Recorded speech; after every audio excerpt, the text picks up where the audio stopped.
বাংলাদেশের সাংবাদিক সমাজ আবারও শোকাহত। গাজীপুরে সংঘটিত হয়েছে এক হৃদয় বিদারক ঘটনা, যা কাঁপিয়ে দিয়েছে গোটা দেশকে।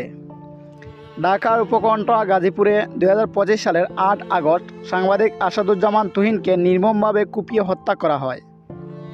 ঘটনাটি ঘটে দিনের আলোয়, যখন তিনি তার দৈনন্দিন সাংবাদিকতার কাজে ব্যস্ত ছিলেন।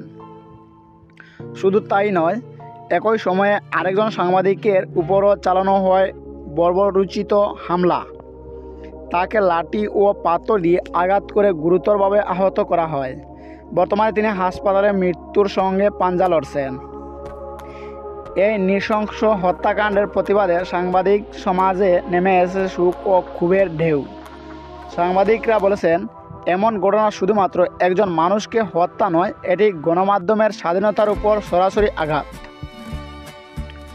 পুলিশ বলছে, ঘটনাটির সাথে জড়িতদের শনাক্ত করতে অভিযান চলছে। তবে এই হামলার পেছনে কারণ ও মূল পরিকল্পনাকারীরা কারা, সেটাই এখন বড় প্রশ্ন। আসাদুজ্জামান তুহিন একজন নিবেদিত প্রাণ সাংবাদিক, যিনি কলমের শক্তিতে সত্য তুলে ধরতে চেয়েছিলেন।